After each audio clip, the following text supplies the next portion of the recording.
का हम आरंभ कर रहे हैं। हमने कल ये आलोचना किए थे कि हमारे शरीर में जो जो भी जितने भी सब रोग होते हैं, क्योंकि ये रोग तो शरीर जो है रोगों का घर है, व्याधियों का मंदिर है। तो ये सारे के सारे जो रोग है 88,000 के रोग हमारे शरीर में ही स्थित रहते हैं, विद्यमान रहते हैं। परंतु जब कोई रोग तुष्ट हो जा रुष्ट हो जाते हैं, क्रोधित हो जाते हैं, कुपित हो जाते हैं, तो हमें पीड़ा देने लगते हैं। उसी का नाम हमने रोग रखा है कि मुझे ये रोग हो गया, वो रोग हो गया। तो ये जो रोग का जो 3 कारण होते हैं, सबसे पहला जो कारण है असात्म इंद्रिय अर्थ संयोग, जो चरक जी ने कहा है। दूसरा प्रज्ञापराध, दूसरा परिणाम। तो असात्म इंद्रिय अर्थ संयोग का हमने कल आँख के ऊपर जिसको दर्शन इंद्रिय कहते हैं, फिर हमने श्रवण इंद्रिय कान के विषय में थोड़ी चर्चा की थी। हाथ और पैर के विषय में थोड़ी चर्चा की थी। आज नाक के विषय में चर्चा करेंगे, जिसको घ्राणेन्द्रिय घ्राण आघ्राण करना। नाक से हम कोई भी चीज को घ्राण आघ्राण यानी कि सूंघते हैं, सूंघ करके जानते हैं कि ये सुगंध है कि दुर्गंध है, ये उसका काम है। तो उसका अतियोग, हिनयोग और मिथ्या योग कैसे हो सकता है और किस प्रकार से हमें शरीर में रोग उत्पन्न होते हैं। तो उसमें अतियोग ऐसा है कि हमने कोई ऐसा परफ्यूम लगाया या अत्तर का हमने लगाया, या तो हमारे घर में बहुत सारा फूलों का या अत्तर का बहुत अत्यधिक मात्रा में उसको ये क्या सुगंध वातावरण फैलाने के लिए, जो कि हमको अच्छा लगे, इसके लिए हमने क्या अधिक मात्रा में उसको एसेंस उसको काम एसेंस को काम में लिया। या तो जो कि अत्यंत उग्र है, या तो बहुत तीक्ष्ण जो कहते हैं ये बहुत उग्र है, बहुत बड़ा भयंकर गंध है, दुर्गंध सुगंध है।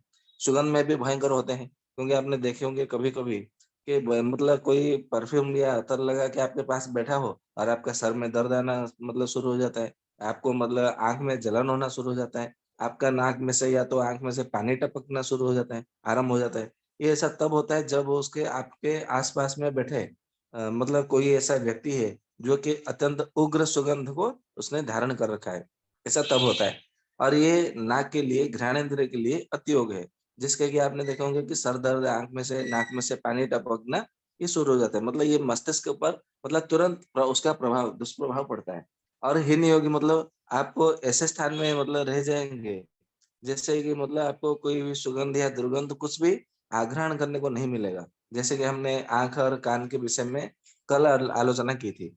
तो उससे क्या होगा ना, उससे आपके जो आघ्राण करने की जो क्षमता है, जो शक्ति है, वो सदा के लिए नष्ट हो जाएगी।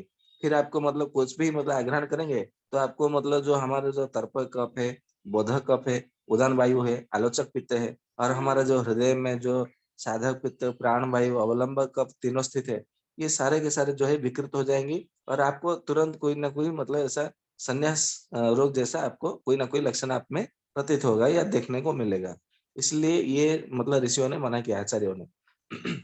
अब इसका मिथ्या योग क्या हो सकता है?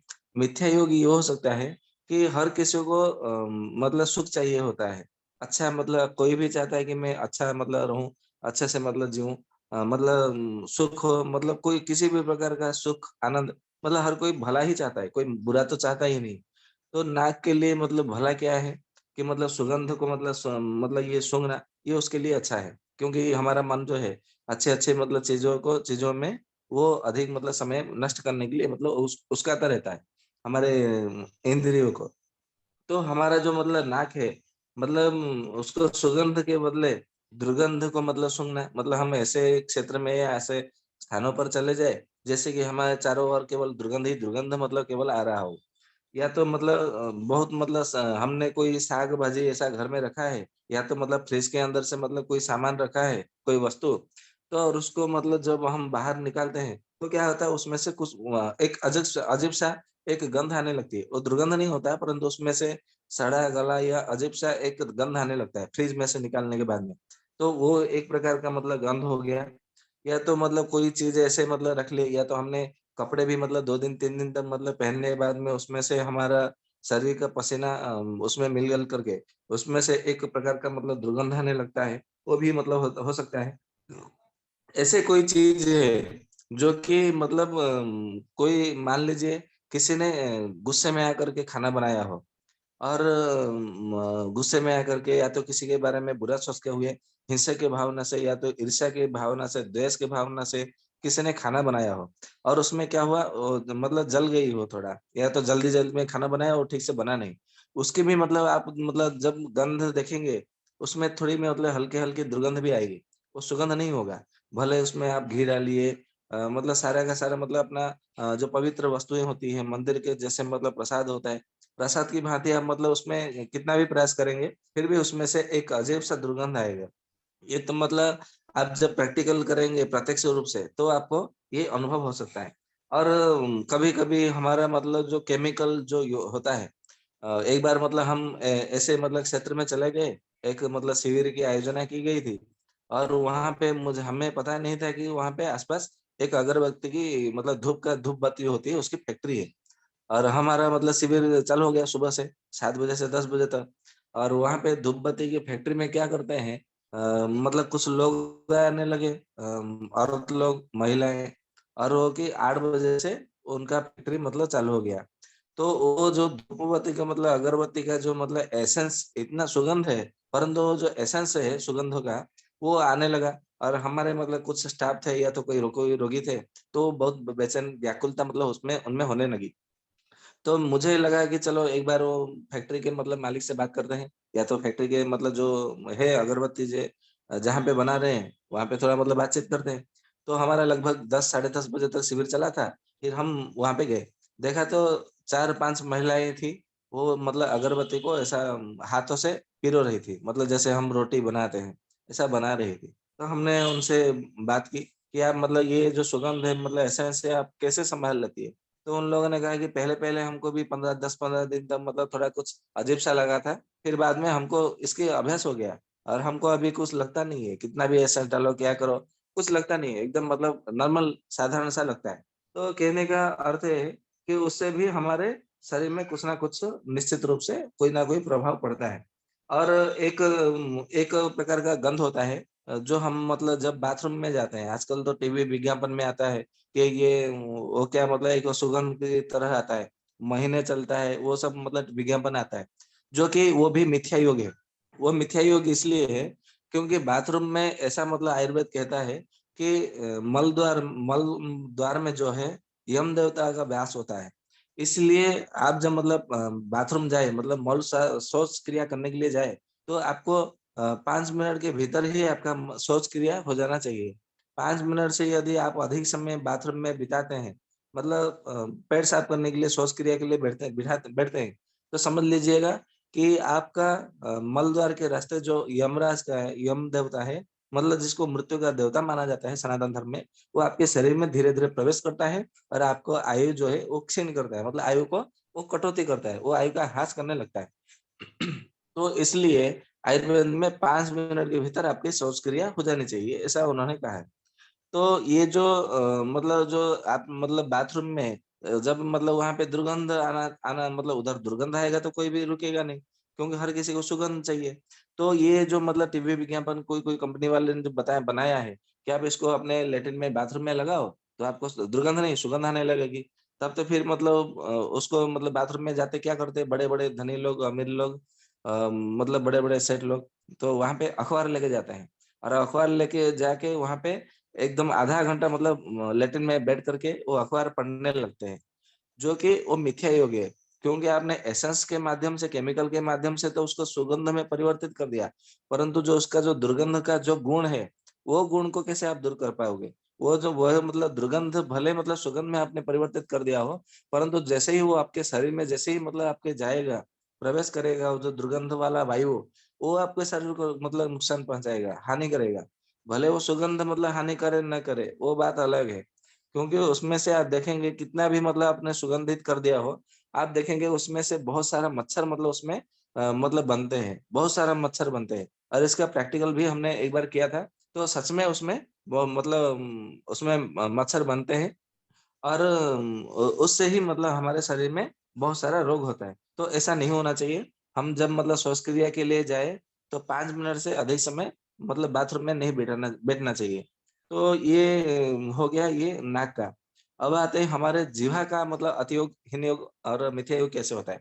हमारा जो जीवा है, उससे हमको मतलब क्या है, ये जो हमारा मधुर रस है, अम्ल रस है, लवण रस है, कटु रस है, तिक्त रस है, कषाय रस है, ये संसार में सारे सृष्टि में 6 प्रकार का रस बताया गया है और निर्माण भी हुआ है 6 प्रकार का रस। तो ये जो 6 प्रकार का रस हम मतलब आस्वादन करते हैं, मतलब ये रस का बोध कराता है जिह्वा, इसके लिए उसका नाम रसना कहा गया है।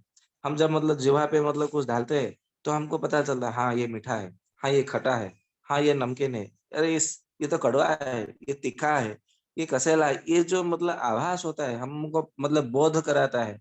रसम बोध करयति इति रसना, मतलब ये हमें रसों का बोध कराता है, इसके लिए जिह्वा का नाम रसना है। तो ये जो रसना है, रस का बोध कराता है, इसलिए आयुर्वेद में उसको रसनेंद्रिय भी कहा जाता है या रसनेंद्रिय भी कहा गया है।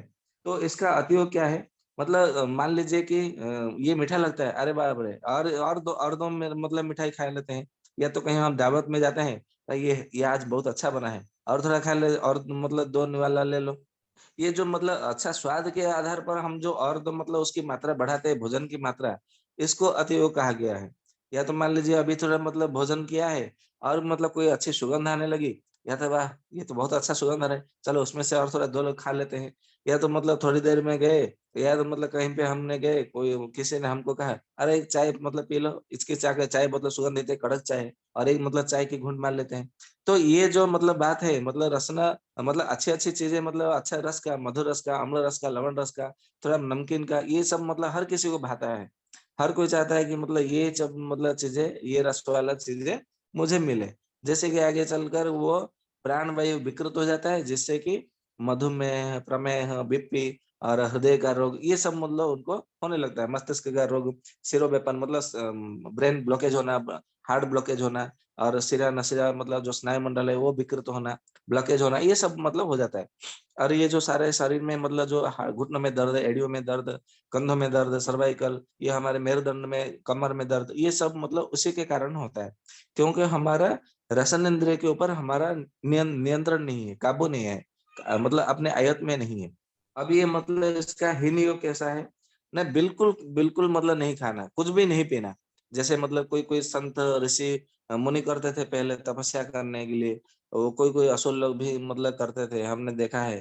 धीरज कुमार का ओम नमः शिवाय में, रामायण में, महाभारत में, श्री कृष्णा में, कि असुर लोग जाते थे तपस्या करने के लिए। ये मतलब को बहुत बड़े-बड़े मतलब लंबे-लंबे समय तक तपस्या करते थे। मतलब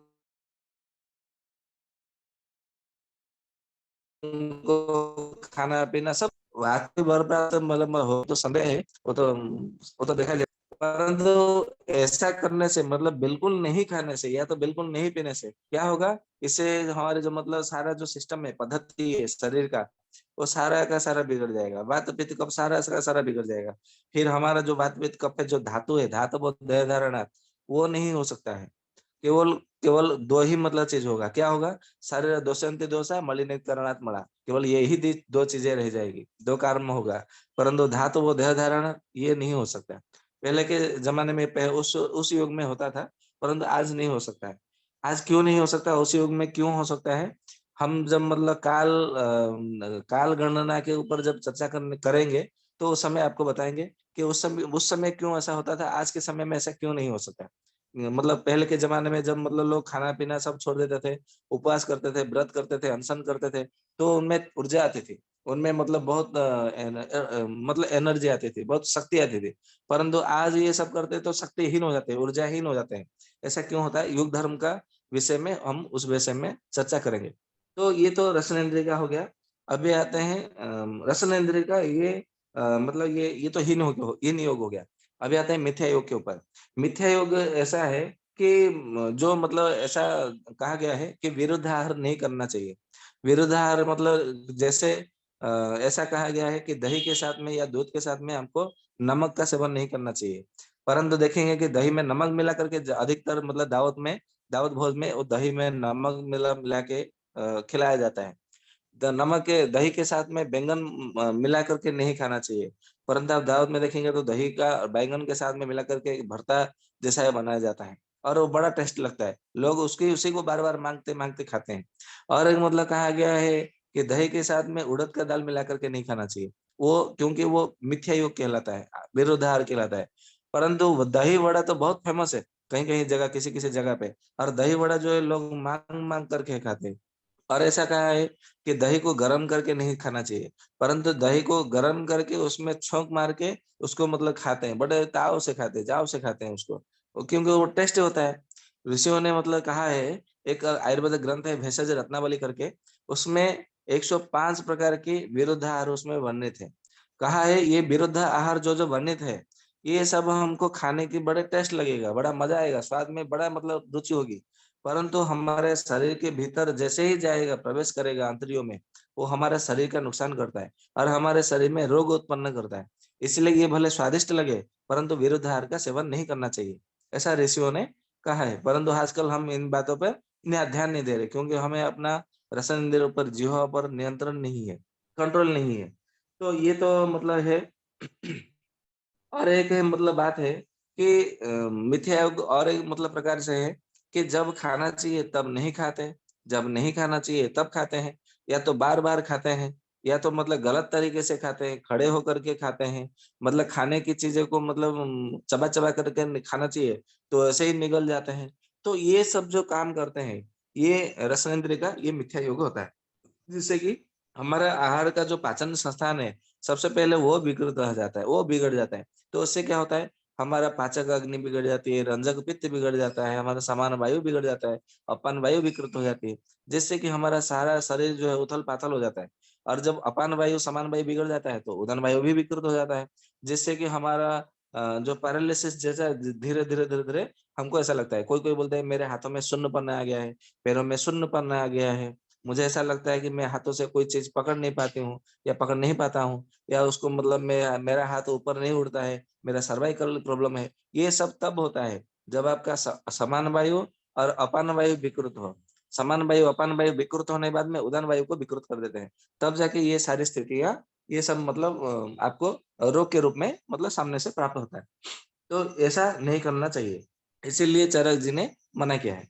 अब आते हैं स्पर्शनेंद्रिय, जिसको त्वचा मतलब जिससे हम स्पर्श का अनुभव करते हैं। स्पर्श का अनुभव करते हैं त्वचा से, इसके लिए त्वचा को स्पर्शनेंद्रिय या स्पर्शेंद्रिय कहा गया है। अभी इसका अतियोग कैसा है? ना इसमें ऐसा कहा गया है कि हमें जब ग्रीष्म ऋतु आता है, तो हमें ठंडे पानी से नहाने का बड़ा मतलब आनंद आता है। तो ठंडे पानी से नहाओ, अच्छी बात है, क्योंकि ग्रीष्म ऋतु में ठंडे पानी से नहाने के लिए कहा गया है। परंतु वसंत ऋतु में हल्का गुनगुना पानी से नहाने के लिए कहा गया है, स्नान करने के लिए। शीत ऋतु में, शिशिर ऋतु में और हेमंत ऋतु में हल्का-सा उष्ण से स्नान करने के लिए कहा गया है।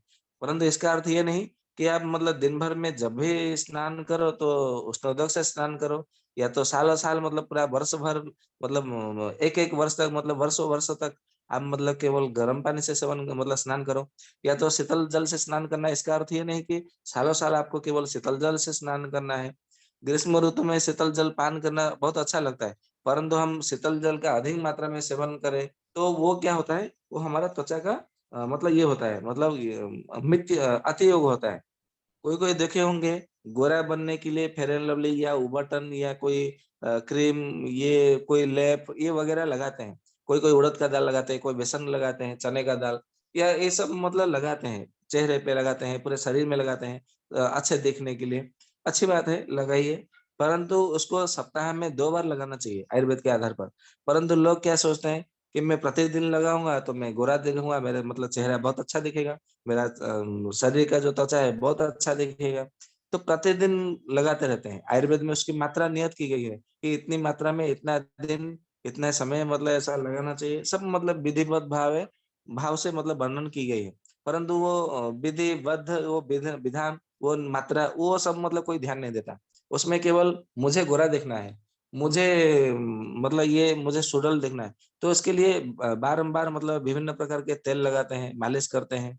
सर में भी मतलब मालिश करते हैं, बाल झड़ रहे हैं इसके लिए, और चेहरे में क्रीम लगाते रहते हैं, उबटन लगाते रहते हैं। ये जो क्रियाएँ हैं बार-बार करना, मतलब विधिवत भाव से नहीं करना, ये त्वचा का स्पर्श इंद्रिय का ये अतियोग कहा जाता है। और बिल्कुल मतलब लगा नहीं ल मतलब कोई बिल्कुल तेल नहीं लगाता है, कोई उबटन नहीं लगाता है, कोई लेप नहीं लगाता है, कोई क्रीम नहीं लगाता है। ये सब बिल्कुल नहीं करना। ये हीन योग है। और इससे भी हमारे जो ब्यान वायु है और भ्राजक पित्त है और हमारा श्लेषा कफ है, ये तीनों विकृत हो जाते हैं। तो इससे क्या होता है, हमारे जो सारे शरीर में जो संधि, जितने सब मतलब संधि है, संधियां है, उन संधियों में मतलब दर्द होने लगता है। हमारा मतलब जो शरीर में से एक दुर्गंध दुर्गंध मतलब एक पसीना निकलता है, जो कि बहुत दुर्गंध करता है। और हमारा मतलब मन जो है विरक्तिकर हो जाता है, मस्तिष्क शांत नहीं रहता, मन स्थिर नहीं रहता। हृदय का जो मतलब शक्ति है, हृदय का जो दीवार वाल है, हार्ट वाल, वो मतलब बल मजबूत नहीं रहता, ये सब मतलब होता है। इसके लिए ये भी मतलब जरूरी है। और हमारा जो स्नायु मंडल है सारे शरीर में, ऐसा आयुर्वेद में कहा गया है कि 3.5 करोड़ स्नायु मंडल है। और हमारे सारे शरीर में जो रोम है मतलब बाल है, वो 3.5 करोड़ है। और हमारे सारे शरीर में 360 संधियां है। और हरे हमारे शरीर में जो मतलब सिरा प्रसिरा जो धमनियां है, वो भी 3.5 करोड़ है। तो कहने का अर्थ है, जब हम कोई तेल की मालिश करते हैं, या तो हम धमनियों पे उबटन लगाते हैं शरीर में, या तो चेहरे पे, तो हमारा ये जो 3.5 करोड़ रोमावली है, 3.5 करोड़ संधियां है, स्नायु है, 3.5 करोड़ की धमनियां है, 3.5 करोड़ की सिरा प्रसिरा है, 360 की जो संधियां है, उसको बल मिलता है। हमारे त्वचा तो मतलब उज्जवल बनता ही है, रौनक आता ही है उसमें, हमको देखने में अच्छा लगता है। उसमें वो गोरा आता है, फुर्ती आती है, हमें शरीर मतलब थोड़ा हल्का भी लगता है, वो अच्छा लगता है। उसके साथ में मतलब अप्रत्यक्ष मतलब परोक्ष भाव से भी हमारा जो स्नायु मंडल है उसको बल मिलता है। इसके लिए ये लगाना, तेल मालिश करना जरूरी है। और क्योंकि हमारे दृष्टि शक्ति भी उससे बढ़ता है, धारण करने की शक्ति बढ़ती है, स्मृति शक्ति बढ़ती है, धी शक्ति बढ़ती है। और हमारा बुद्धि भी निर्मल रहता है, मन भी हमारा पवित्र भाव होता है। तो इसके लिए उबटन, ये अभ्यंग मतलब तेल मालिश, ये सब करना जरूरी है, ऐसा आचार्य चरक जी ने भी कहा है। और इसका मिथ्या योग कैसा है? मिथ्या योग ऐसा है कि ग्रीष्म ऋतु में कहा है कि शीतल जल से स्नान करने के लिए। परंतु आपको लगेगा मतलब आपके मन में क्योंकि कोई कोई ऐसा मतलब आते हैं, कोई कोई व्यक्ति कि वो कहते हैं, वो अपना दिमाग बुद्धि चला के बोलते हैं कि ग्रीष्म ऋतु में शीतल जल से स्नान करते हैं ना, इसके लिए हमको ज्यादा मतलब गर्मी लगता है। तो हमको क्या करना है, गर्म जल से मतलब स्नान करना है, तो हमारा शरीर गर्म से एडजस्ट हो जाएगा, अभ्यास हो जाएगा। फिर कितना भी मतलब पारा बढ़े, चाहे 40 बढ़े, 42 हो, 50 मतलब पारा चढ़ जाए, तो हमको गर्म नहीं लगेगा, गर्मी नहीं लगेगी। ऐसा लोगों का मतलब मन में विचार है, जो कि इसको मिथ्या योग कहा गया है। इसी से क्या होगा, आपको लू होगा, या तो आपके शरीर में जलियन से बहुत कम हो जाएगा। और आपके शरीर में जो हृदय है, फुसफुस है और मतलब यकृत है, वो विकृत हो जाएंगे, वो मतलब धीरे धीरे दुर्बल होने लगेंगे। और मतलब शिशिर ऋतु में ये उष्ण जल से स्नान करने के लिए कहा गया है। परंतु शिशिर ऋतु में शीतल जल से स्नान करके कई कई लोगों का तो टंसिल बढ़ जाता है, इस्नोफिल मतलब रोग से ग्रसित हो जाते हैं, थायराइड बढ़ जाता है। फिर मतलब कोई ना कोई मतलब सर दर्द, आधा आधा कप मतलब जो आधा शीशी, ये सब मतलब रोगों में मतलब होने लगता है। फिर कफ बढ़ जाने से क्या होता है, उनकी अग्निमंद पड़ जाती है। फिर अग्निमंद होता है, मतलब पेट साफ ठीक से नहीं होता। फिर जंघों में, मांसपेशियों में दर्द होने लगता है। और ऐसा मतलब कमजोरी सा लगता है, आलसूपन आता है, कुछ भी मतलब मन में जो है ना चिड़चिड़ापन आ जाता है। ये सब तब होता है जब आप शिशिर ऋतु और हेमंत ऋतु में शीतल जल से स्नान करते हैं। इसीलिए आयुर्वेद आयुर्वेद में आचार्य जी ने कहा है, चरक जी ने, कि शिशिर ऋतु में आपको, हेमंत ऋतु में उष्ण जल से स्नान करना चाहिए, और ग्रीष्म ऋतु में शीतल जल से स्नान करना चाहिए, जिससे कि ये मिथ्या योग नहीं होगा। और कोई कोई लोग ऐसा होते हैं कि आजकल टैटू बनाने में बहुत मतलब ये फैशन चला है। कोई मतलब शिवाजी का टैटू बना रहे हैं, कोई हनुमान जी का टैटू बना रहे हैं, मतलब कोई मतलब क्या क्या टैटू बना रहे हैं। कोई कोई अपने प्रेमिका का नाम लिख रहे हैं, कोई अपनी पत्नी का, कोई पति का, कोई अपने माता पिता का नाम लिख रहे हैं, कोई अपना नाम मतलब उसमें टैटू में मतलब लिख रहे हैं।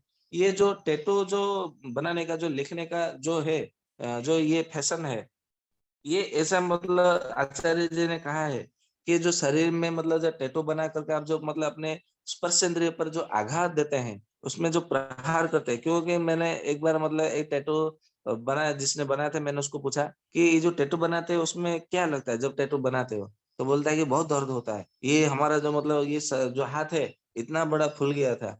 फिर हमने उसको बर्फ से थोड़ा घिसाई की, सिकाई की बर्फ से, तो लगभग 24 घंटा लगा, एक आध 2 दिन लगा, फिर ठीक हो गया। थोड़ा पेन किलर लिया हमने, मुझे बुखार भी आ गया था, चक्कर आने लगा था, उठने की शक्ति नहीं रही थी, खाने खाने को इच्छा नहीं हो रही थी, पेट में भी दर्द हो रहा था। ये सब जो लक्षण है, ये उसके पार्श्व प्रतिक्रिया है, दुष्परिणाम है। इसीलिए चरक जी ने ये कहा है कि अपने जो त्वचा का जो स्पर्शेंद्रिय है, उसको विकृत मत करो, उसका मिथ्या योग मत बताओ। और एक है कि देखेंगे और एक मतलब मिथ्या योग क्या है कि देखेंगे कि आजकल ऐसा मतलब मान्यता है तांत्रिक मतलब तंत्र शास्त्र में तांत्रिक लोग ऐसा करते हैं कि कोई-कोई हड्डियाँ मतलब धारण करते हैं गले में या जो शेर का जो नाखून है वो धारण करते हैं। शेर का बाल या तो बिल्ली का बाल, या मोर का हड्डी, ये सब मतलब या किसी-किसी का दांतुन।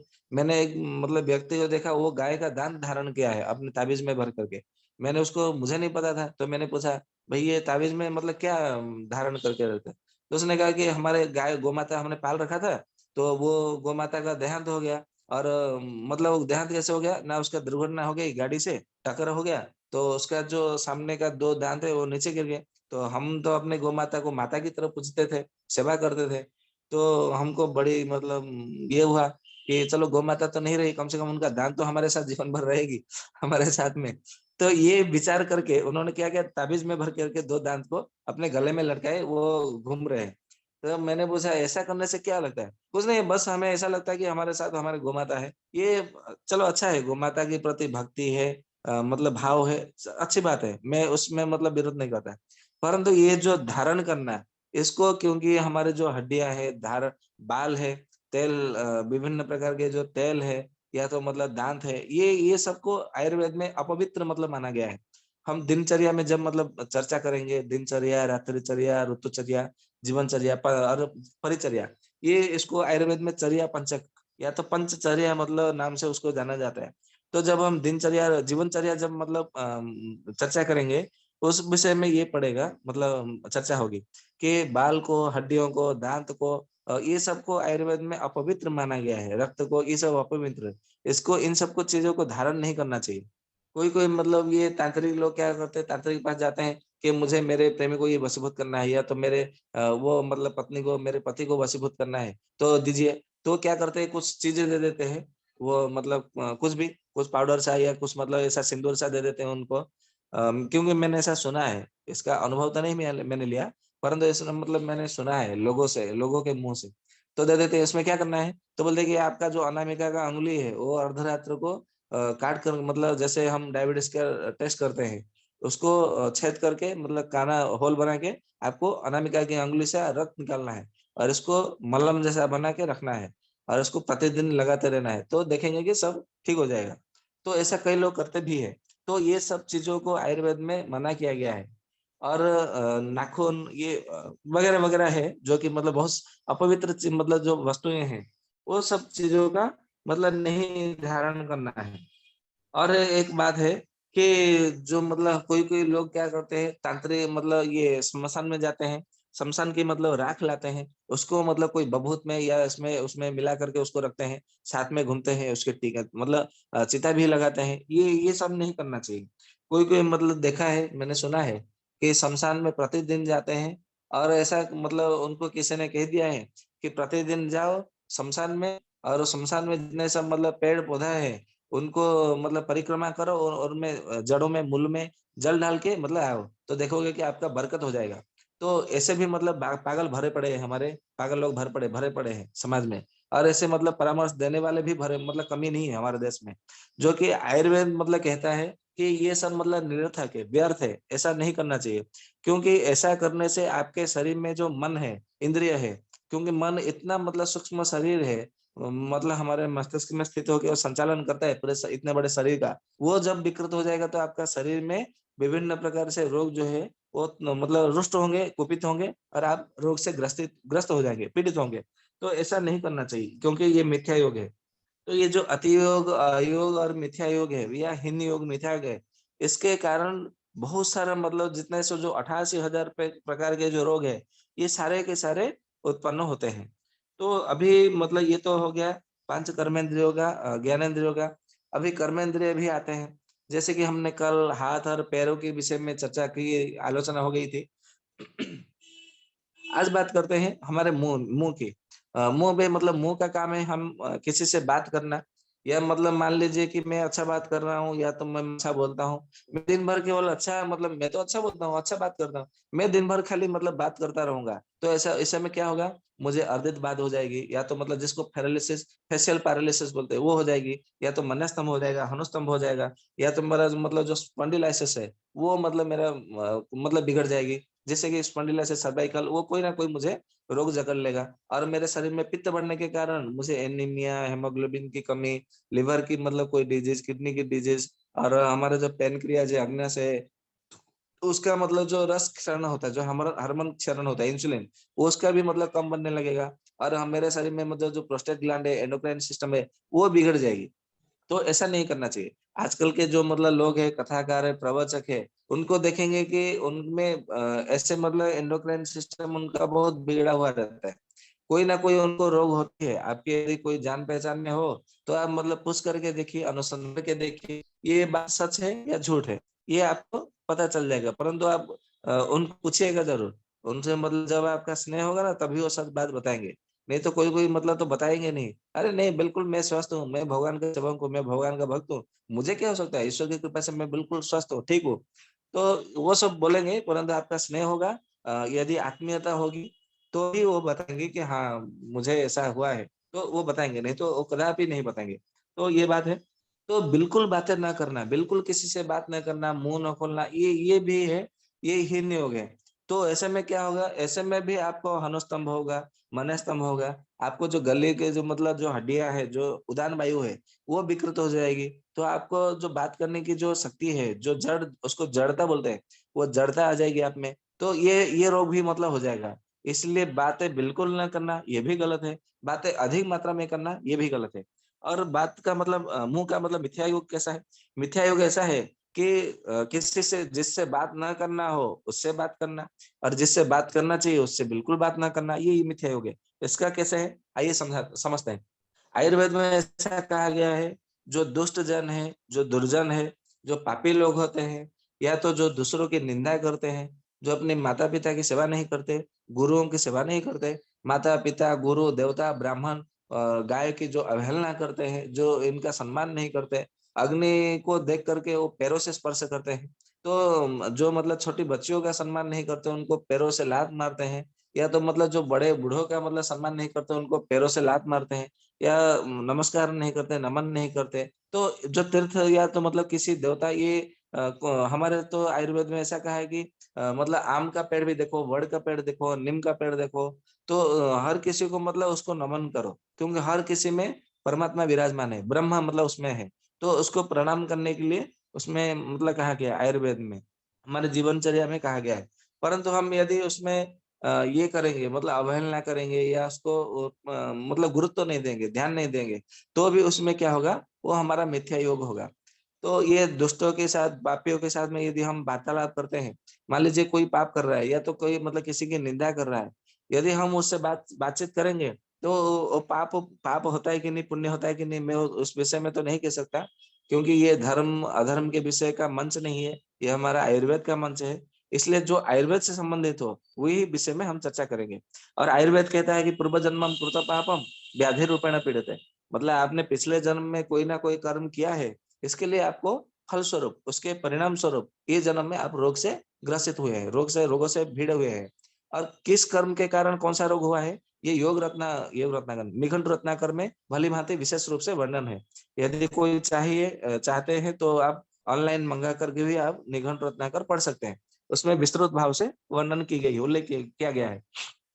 तो ये जो मतलब पापियों के साथ में जो हम वार्तालाप करते हैं, उससे क्या होता है, आयुर्वेद ऐसा कहता है निघंटु रत्नाकर में, कि उसका छठवां हिस्सा, मतलब मान लीजिए कि उसने पाप जो है 10 मतलब प्रतिशत मतलब उसने किया है, तो उसका 6% हमको मिलेगा उसका पाप। तो यदि वो केवल उससे बात, यदि वो पाप कर्म करके यदि 10% वो पाप कमा रहा है, अर्जन कर रहा है, तो हम केवल उससे बातचीत करके 6% हम पाप उससे क्यों ले? हमको मतलब क्या, मतलब क्या आवश्यकता क्या है? आवश्यकता नहीं है, क्योंकि उसका पाप लेके हम ही मतलब हम भी रोग मतलब ग्रसित होने वाले हैं। तो ऐसे में वो मना किया गया है नहीं करने के लिए। तो ऐसे में क्या होगा, तो ये मिथ्या योग मतलब किया गया है, तो नहीं करना है। और हम यदि किसी की निंदा करते हैं, या तो किसी को गाली गलौज करते हैं, या तो हम किसी की मतलब ये भर्त्सना करते हैं, या तो किसी को नीचा दिखाने के लिए हम अपनी प्रशंसा करते हैं, बड़ाई करते हैं, या मतलब हम कम पढ़ाई करके यदि हम अधिक मात्रा में बोलते हैं कि मैंने ये पढ़ाई किया है, मैंने ये किया है, वो किया है, मेरे पास ये है, वो है। ये सब जो मतलब अपनी प्रशंसा करना, दूसरों की निंदा करना, ईर्ष्या भरी बातें करना, द्वेष करना, ये जो मतलब जलन मतलब होना, किसी के विषय में मतलब अनाप-शनाप ये बकना, ये सबको क्या गया है, ये सब मतलब मुँह का मिथ्या योग मतलब ऐसा माना गया है। तो ये सब नहीं करना चाहिए। और एक मतलब बात है, ये मतलब मुँह का हो गया। अभी आते हैं मलद्वार। मलद्वार से क्या होता है, हमारा शौच क्रिया होती है। तो मान लीजिए कि हमारा ऐसा कहा गया है कि 1 बार खाए वो योगी, 2 बार खाए वो भोगी, 3 बार खाए या तो 3 से अधिक बार खाए वो होता है रोगी। तो उसके बाद में ऐसा आयुर्वेद में कहा गया है कि 1 बार जाए वो योगी, 2 बार जाए वो भोगी, 3 बार जाए या तो 3 बार से अधिक जाए तो वो रोगी कहलाता है। तो आप जितने बार खाएँगे, उतने बार जाएँगे, ये आयुर्वेद का विधान है। मान लीजिए आपने दिन में 4 बार खाए, तो 4 बार आपको जाना चाहिए। और 4 बार जाएँगे तो आपको अवश्य रोग से ग्रसित होंगे। क्योंकि ऐसा कहा है कि हमारा हम जितने बार भी जाते हैं, ऐसा मतलब आयुर्वेद के भेषज रत्नावली में कहा है कि शुक्रायतम बलम पुंसा, मलायतम च जीवनम। मतलब हमारा जो शुक्र धातु है, जो वीर्य है, वो हमारा मतलब बल है। शुक्र धातु हमारा बल कारक होता है। यदि जिसका शुक्र धातु मतलब दुर्बल हो गया या तो कम हो गई, उसको जो प्रमाण है उसका कम हो गया, तो देखेंगे कि वो एकदम दुर्बल हो गया होगा। उसकी दृष्टि शक्ति दुर्बल हो गई, उसके बाल दुर्बल हो गए, उसके कानों के सुनने की शक्ति दुर्बल हो गई, उसके विचार करने की शक्ति दुर्बल हो जाएगी। उसकी जो मतलब सोचने की शक्ति, या तो समझने की शक्ति, धारण स्मृति, स्मरण शक्ति, या तो बोलने की शक्ति, किसी को समझाने की शक्ति, या कोई कार्य करने की शक्ति, धैर्य जो धीरज धारण करने की शक्ति है, धैर्य धारण की शक्ति, वो भी मतलब कम, मतलब जितने प्रकार की जो शक्तियाँ हैं, वो सारे के सारे ह्रास मतलब क्षीण होने लगेंगे। वो इसीलिए क्योंकि शुक्रायतम बलम पुंसम, क्योंकि शुक्र धातु ही ये सबके शक्ति का मतलब कारक कारक है। इसलिए हर किसी को अपने शुक्र धातु को बढ़ाना चाहिए। क्योंकि शुक्र धातु आपका जितना अच्छा रहेगा, मतलब स्ट्रांग रहेगा, मजबूत मतलब ठीक रहेगा, तो आप इतने बड़े शक्तिमान होंगे, बराबर? तो ये बात होता है। फिर आते हैं कि मलायतम च जीवनम। यदि आपका मल मतलब जो हमारे शरीर में जो 10 प्रकार के 10 रास्ते से मल निकलता है, वो क्या मतलब कौन से रास्ते से क्या मल निकलता है, वो तो हमारे आगे का चर्चा विषय है। उस विषय में हम नहीं जा रहे। तो हमारा जो मल द्वार से जो मतलब हमारा पुरुष निकलता है, स्टूल जिसको बोलते हैं, या तो टट्टी जिसको बोलते हैं हिंदी में, तो वो जो निकलता है, यदि वो अधिक मात्रा में हमारे शरीर से निकल जाए, तो क्या करता है, हमारे धातुओं का सार भाग होता है जो निष्कर्ष, वो साथ में लेकर निकलता है। इसके लिए उसको आयुर्वेद में उसको एक रोग माना है जिसका नाम है अतिसार। मतलब हमारे शरीर का सार भाग है, वो अत्यंत मात्रा में, अत्यधिक मात्रा में उसको अपने साथ में लेकर के वो बाहर निकल जाता है, जिससे कि मनुष्य जो है धीरे-धीरे दुर्बल होने लगता है, रोगी होने लगता है। तो इसके लिए उसको अतिसार रोग मतलब उसमें कहा गया है। फिर अतिसार रोग जो मतलब धीरे-धीरे मतलब उसको बढ़ता ही जाता है, उसकी ठीक से चिकित्सा न की जाती है, तो उससे क्या होता है, फिर उसको ज्वर भी होने लगता है। तो उसको अलग से मतलब उसका नाम दिया गया है, उसका वो रोग का नाम है ज्वरातिसार। मतलब उसमें ज्वर भी है और अतिसार भी है, तो ज्वरातिसार भी मतलब उसमें हो जाता है। तो जब ज्वर में जब अतिसार होता है, तो ठीक है, कोई ना कोई आप कसेला चीज़ें खाते हैं तो ठीक हो जाता है। परंतु ज्वर अतिसार जब होता है, तो उसमें ज्वर की चिकित्सा नहीं करनी चाहिए, ना कि अतिसार की चिकित्सा करनी नहीं करनी चाहिए। क्योंकि उसमें ज्वर, अतिसार 2 प्रकार का तो है मिला हुआ। यदि आप ज्वर की चिकित्सा करेंगे, तो भी उसका मतलब प्राण संकट में आ जाएगा। आप ये अतिसार की चिकित्सा करेंगे, तो भी आपका प्राण संकट में आ जाएगा। ज्वर, अतिसार की चिकित्सा कैसे करनी है, वो तो हमारा आगे का विषय है। मन मतलब मैंने मन में सोचा है कि उस विषय में एक बार मतलब चर्चा करेंगे, आलोचना सत्र रखेंगे, तो उस दिन मतलब विस्तार से करेंगे कि उसका कारण क्या है, लक्षण क्या है, उपचार क्या है, कैसे मतलब क्या औषधि देनी है, उस विषय में एक बार अवश्य चर्चा करेंगे। तो ये जो मल जो है, मल का रास्ता है, मल द्वार है, वो उसका मतलब टट्टी जाने के लिए वो ठीक है, सही है। परंतु हम 1 बार जाएँगे, 2 बार जाएँगे, 3 मतलब बार-बार यदि हम मतलब टट्टी करने गए, तो वो क्या होगा, हमारा अतियोग हो जाएगा। फिर यदि मतलब मान लीजिए किसी-किसी को तो बोलते हैं, कोई-कोई हमारा स्वस्थ समृद्ध परिवार के ग्रुप में, समूह में मतलब ढालते रहते हैं कि दीपक भैया, गोविंद भैया, अरुण भैया, मुझे 3 दिन से मतलब ये शौच नहीं लगा है, मेरा कोष्ठकाठिन्य है, मलावरोध हो गया है, मुझे कब्ज़ है, मुझे 1 हफ्ते से कब्ज़ है। एक बार तो किसी ने कहा था कि मुझे 5 दिन से टट्टी ही नहीं हुई। मैं एरंड तेल का ही सेवन कर रहा तो भी नहीं हुई। और एक बार एक बच्चे का भी मतलब आया था कि एक बच्चे का 2 दिन से बिल्कुल मतलब मल त्याग ही नहीं हुआ है। कृपया बताएं, ये सब मतलब जो होता है मतलब वो हीन योग है।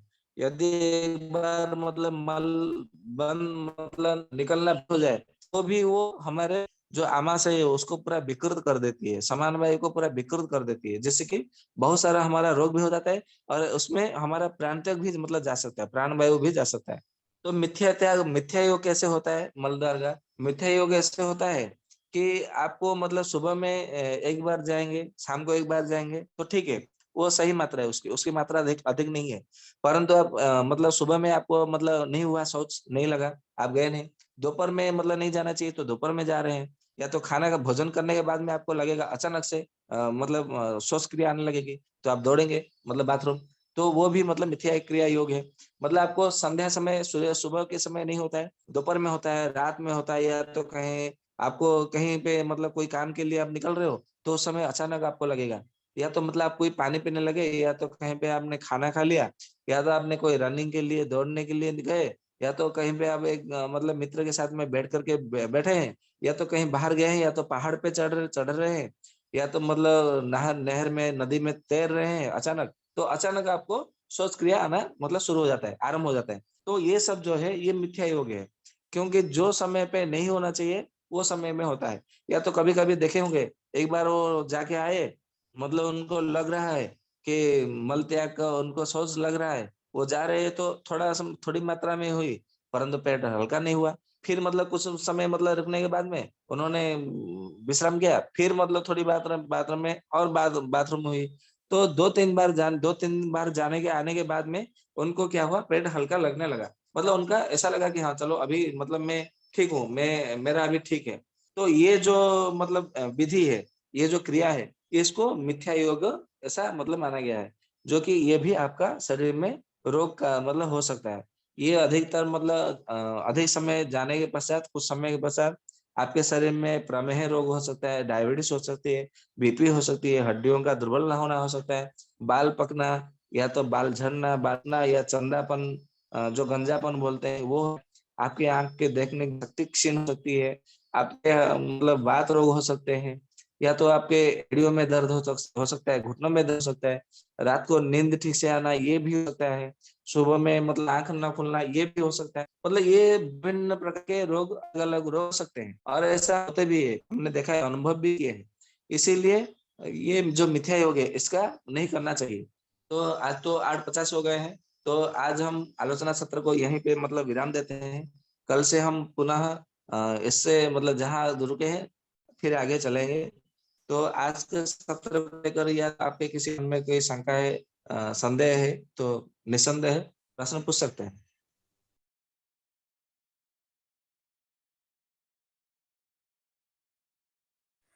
जी, वैद्य जी का बहुत बहुत धन्यवाद।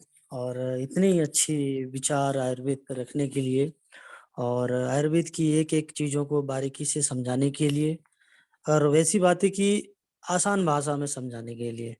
तो वैद्य जी का बहुत बहुत धन्यवाद, वंदन और नमन है। अब जो भी समय बचा है, इसमें जो भी श्रोतागण का प्रश्न है, अपना प्रश्न रखें, और जो वैद्य जी बताते हैं अपना कागज कलम लेके बैठे, जिससे कि जल्दी से जल्दी अपना उपचार लिख लें। ठीक है? और ध्यान पूर्वक सुने। अगर वैद्य जी से भी कहेंगे कि थोड़ा जगरदी औषध हो तो थोड़ा तोड़ तोड़ के बोल दे धीरे, ताकि लोग सुन ले।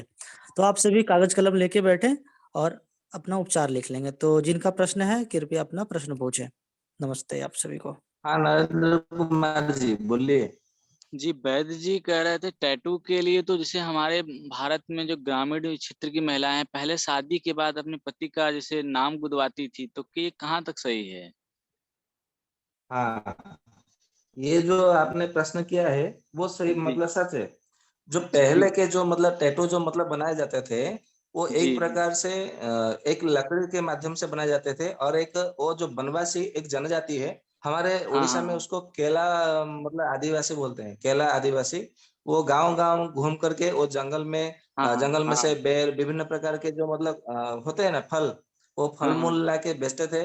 और तोता मैना ये सब मतलब पक्षियों को भी मतलब ला के गाँव में बेचना, वो उनका कौलिक वृत्ति था, बराबर।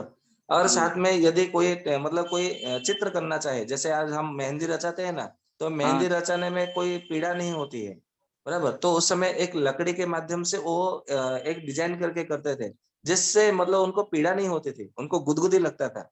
और मतलब मेरे नानी जी भी एक बार मतलब किए थे, तो मैंने जब मतलब आयुर्वेद मतलब मैंने जब अध्ययन किया, तो मैंने नानी जी को भी पूछा था कि आपने हाँ, ये जो टैटू किया था, मतलब ये जो लिखा है, तो आपको कुछ लगा नहीं था उस समय? बोले मैं तो बचपन में किया था, और उस समय मतलब मेरी आयु 13-14 वर्ष की रही थी, और मैंने ये लिखा था, परंतु मुझे कुछ दर्द नहीं होता, मुझे तो गुदगुदी हो रही थी।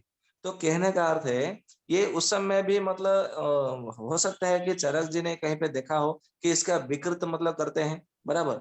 और इसके लिए मतलब वहाँ पे विकृत मतलब कहा गया है कि त्वचा को जो स्पर्शेंद्रिय को आघात देना। तो आजकल के जो टैटू करते हैं, वो लोखंड से या किसी कलम के या कैसे मतलब करते हैं, वो तो मुझे धारणा नहीं है।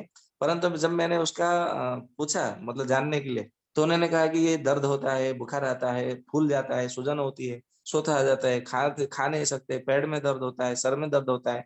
तो ये सब मतलब विकृत है, ऐसा नहीं करना चाहिए।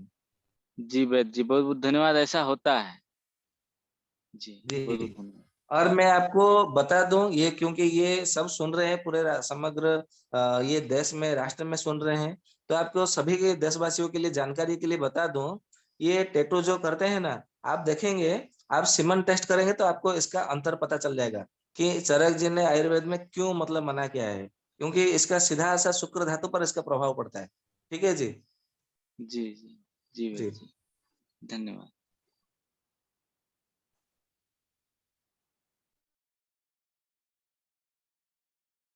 और किसी का कोई प्रश्न है?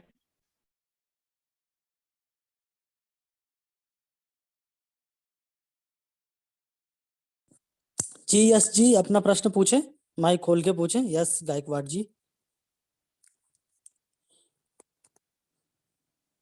यस जी का प्रश्न हो तो अपना प्रश्न पूछें। हर्ष जी का कोई प्रश्न है तो अपना प्रश्न रखें।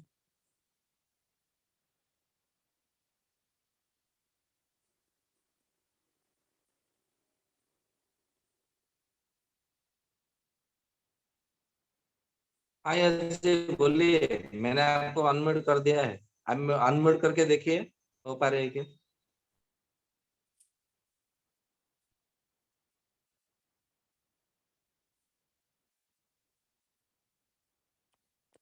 किसी भी श्रोता का प्रश्न तो पूछिए, क्योंकि इस समय सत्र का अंत होने का जा रहा है, कुछ समय बाकी है। तो जिनको भी प्रश्न हो अपना प्रश्न रख सकते हैं।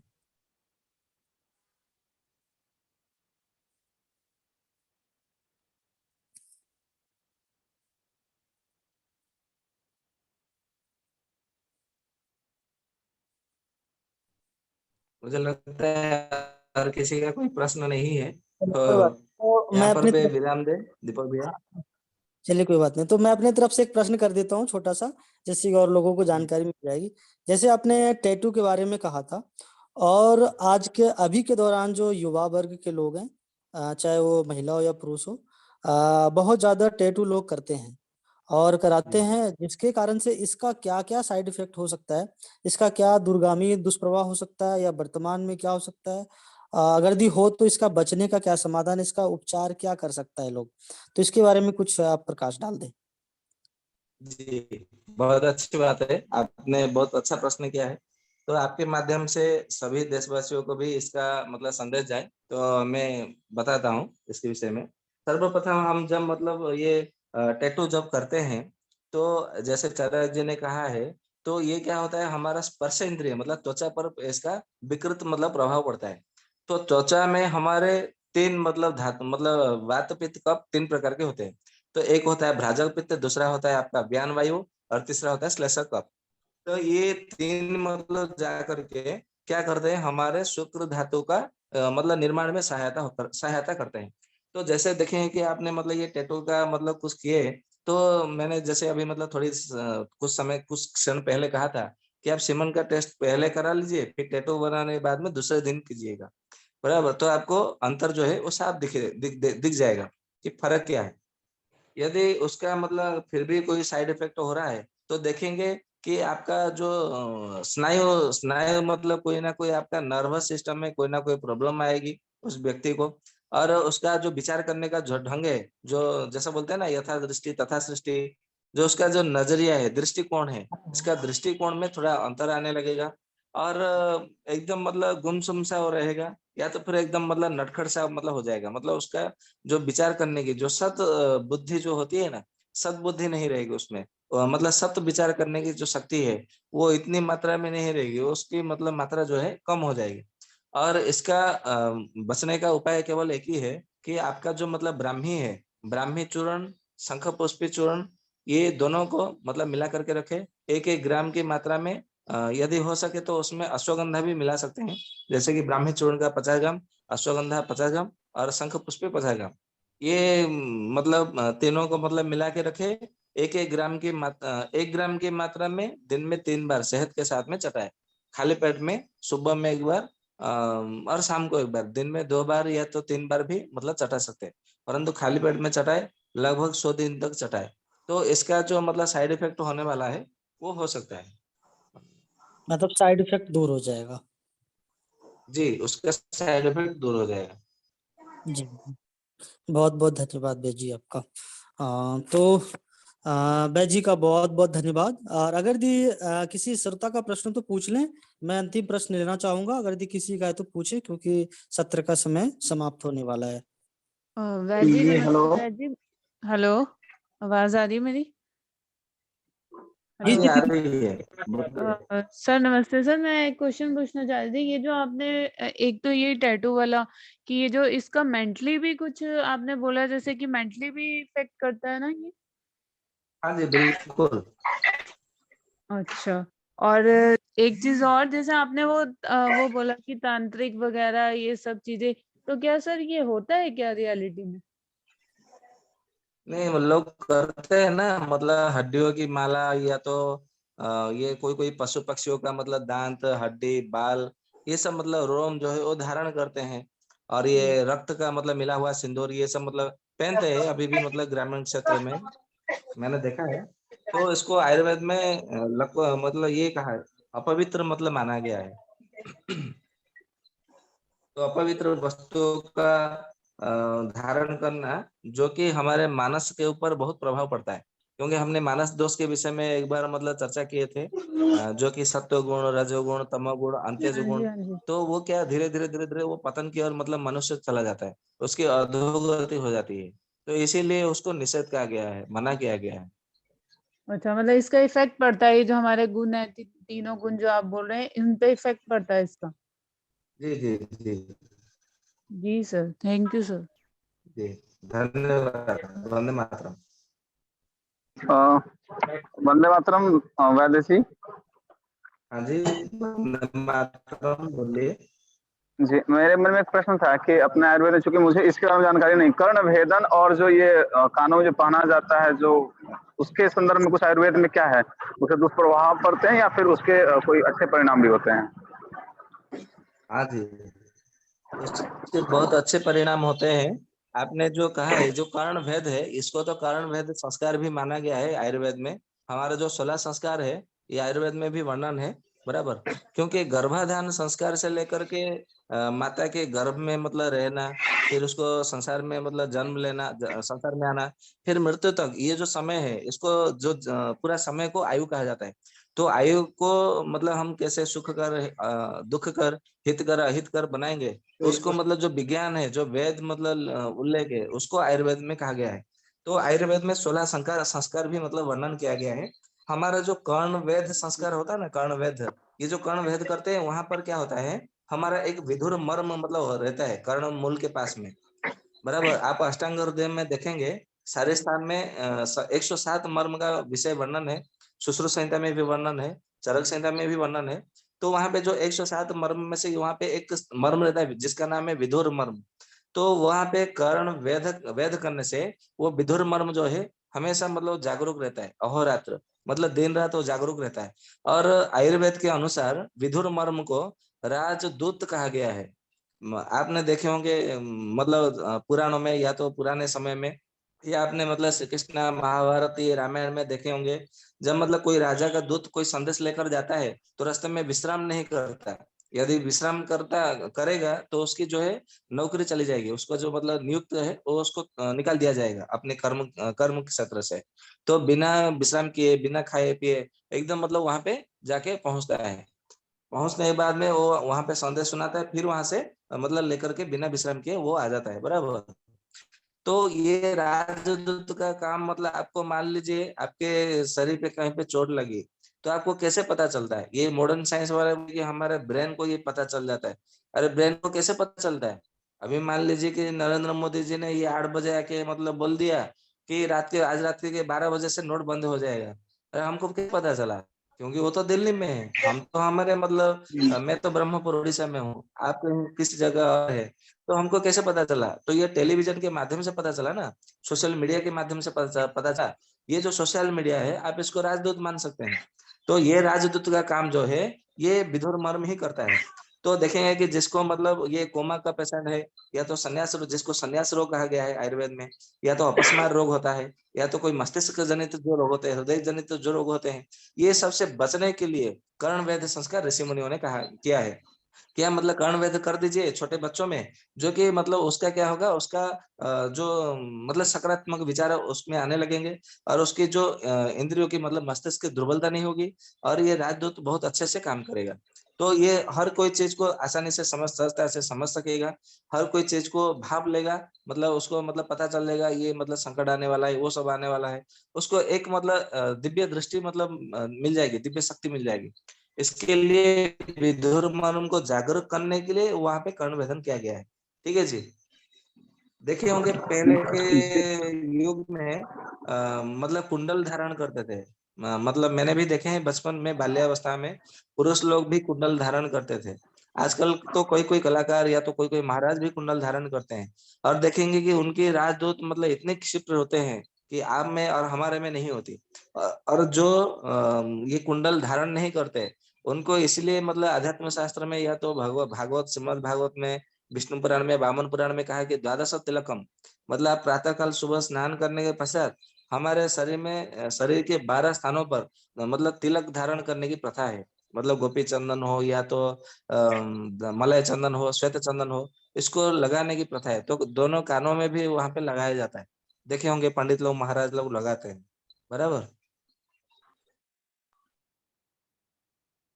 जी, बहुत बहुत धन्यवाद वैद्य जी। एक छोटा सा चीज इसमें और इंक्लूड करना चाहेंगे। कई बार मैंने देखा है किसी का केवल लेफ्ट वाला कर्ण भेदन होता है, या फिर किसी का राइट वाला, या फिर केवल कई बार होता है दोनों होते हैं। तो इसका क्या संबंध है मतलब? वो तो उनका मतलब फैशन मतलब बोल सकते हैं। आपने देखे होंगे जब स्त्री कोई मतलब कर्ण भेद करते हैं तो दोनों कानों में बाली पहनती है, एक ही कानों में बाली नहीं पहनती। आजकल जो और कर देते हैं इसको फैशन मतलब कर दिया गया है, परंतु और ऐसा नहीं पुरुषों है। की बात किया हाँ जाए तो, मतलब पुरुष, क्या जी? पुरुषों की बात की जाए तो उनमें दोनों करवाना चाहिए या फिर कोई एक एक करवाना चाहिए? नहीं, दोनों ही करना चाहिए। हाँ यदि मतलब ऐसा देखेंगे कि हमारा जो मतलब पुरुष लोग है तो हमारा दायां भाग जो है हमारा कुर्म नाड़ी अधिक मात्रा में चलती है, और स्त्रियों में बायां भाग में कुर्म नाड़ी अधिक चलती है। तो इस नाते हम इसीलिए हम जब नाड़ी देखते हैं तो पुरुष लोग में दायां हाथ दाहिना हाथ देखते हैं, नाड़ी देखते हैं, और स्त्रियों में बायां हाथ का नाड़ी देखते हैं। और हम मतलब इसीलिए तो मतलब कहते हैं ना कि स्त्री का जो आधा भाग दाहिना भाग है वो अर्धांग है, पुरुष है, और पुरुष का भी जो बायां भाग है अर्धांग, वो अर्धांगिनी होती है स्त्रियों की। ऐसा मतलब मान्यता है। परंतु आयुर्वेद कहता है कि दोनों कानों का वेदन करना चाहिए, जिससे कि आपको पूर्ण तरफ से लाभ मिल सके। ठीक है जी। जी, बहुत हिप्नोटिज्म बहुत और धन्यवाद। सम्मोहन जी है आपका भी। जी हाँ, आयुर्वेद। वैसे समय में समय क्या? समाप्ति की ओर है तो जी, बस केवल एक क्वेश्चन है कि हिप्नोटिज्म या सम्मोहन क्या आयुर्वेद में भी सम्मिलित है? क्या क्या कहे भैया? हिप्नोटिज्म या सम्मोहन विद्या क्या आयुर्वेद की देन है? अच्छा, ये जो वशीकरण सम्मोहन ये सब जो बातें कह रहे हैं ना, ये जो होता है जी। षट कर्म, ये जो तंत्र शास्त्र में, नहीं नहीं ये आयुर्वेद की देन नहीं है, आयुर्वेद में उल्लेख नहीं है इसका। तो फिर इसकी उत्पत्ति तो पूर्वजों से आई है, जी तो क्या जानकारी है ये कहाँ से आया है और वो इसमें तो कितनी? तंत्र शास्त्र में उसका वर्णन मिलता है। हम तो तंत्र शास्त्र का यहाँ पे जिक्र नहीं करेंगे, नहीं उसमें चर्चा करेंगे। परंतु आयुर्वेद में नहीं है उसका वर्णन। अगर आयुर्वेद में नहीं है तो आयुर्वेद में शल्य चिकित्सा जो हमारे पूर्वज करते थे तो उसमें क्लोरोफॉर्म की जगह पर क्या उपयोग करते थे? भैया तो आज तो शल्य चिकित्सा कोई करता नहीं है। शल्य चिकित्सा तो एकदम मतलब विलुप्त प्राय हो गई है। तो मुझे तो इस विषय में कोई जानकारी नहीं है। यदि नहीं, होता है अभी तो नहीं मैं कर आपको अभी अवश्य अभी मतलब नहीं ज्ञात करते हैं, कराऊंगा। अभी नहीं करते हैं लेकिन पहले तो करते थे। हाँ तो तो उस परंतु समय करते क्लोरोफॉर्म की हैं। जगह, हेलो, हाँ जी, उस विषय में मेरी कोई धारणा नहीं है सर। आखिर उसकी तो जरूरत पड़ी होगी। जी जी, आपने आपने बिल्कुल सही कहा है। परंतु उस विषय में हमने कभी सोचा ही नहीं, कभी अनुसंधान नहीं किया कि क्या देते थे।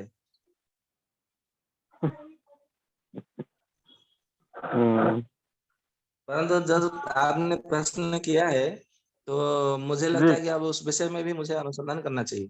मैं अवश्य अनुसंधान करूंगा और आज नहीं तो कल मैं अवश्य बताऊंगा। ओके जी, ओके, मैं बैच जी बेसब्री से का इंतजार बहुत-बहुत करूंगा। धन्यवाद। और बैच जी का समय समाप्त तो हो रहा है क्योंकि बैच जी को कहीं और भी मीटिंग अटेंड करना होता है। तो वैसे बैच जी प्रश्न आते और जाते रहेंगे और प्रश्न तो आने के बाद ही हम कभी किसी चीज़ों के बारे में सोचते हैं और समझते हैं। तो हमें अवश्य पता है कि हमारे क्योंकि जो शल्य शास्त्र है हमारे ऋषियों के ही देन है, सुश्रुत जी ने दिया है, हमारे शास्त्रों में वर्णन है। आप ज़रूर आज न कल हमें ज़रूर इस विषय के बारे में अवगत कराएँगे और अच्छे से बताएँगे। तो जिसके कारण से पूरा भारत जो है कि के लोग जो हैं, जो सुन रहे हैं, उसको ज़रूर अवश्य जो ऋषियों का ज्ञान है, इस प्रति ज़रूर मिलेगा उन्हें। तो बैच जी का बहुत-बहुत धन्यवाद है आयुर्वेद के विषय पे गूढ़ता से हर विषय को रखने के लिए और बताने के लिए। और इसी तरह हम वंदन और अभिनंदन करते हैं कि बैच जी सदैव हमें संबोधित करते रहे और यहाँ लोगों को ज्ञान देते रहे, जिससे कि अधिक से अधिक लोग जुड़े और अपने परिवार को, अपने बच्चों को स्वस्थ और समृद्ध बनाए और लोग स्वस्थ रहे। तो बैच जी का बहुत-बहुत धन्यवाद और वंदन और नमन है। तो हम इस शांति पाठ से हम सत्र का अंत करते हैं। ॐ ध्यो शान्तिरन्तरिक्ष शान्ति पृथिवी शान्तिरापः शान्तिरोषधयः शान्ति वनस्पतयः शान्तिर्विश्वे देवाः शान्तिर्ब्रह्म शान्ति सर्वशान्तिः शान्तिरेव शान्ति क्षमा शान्तिरेधि ओम शांति शांति शांति ही।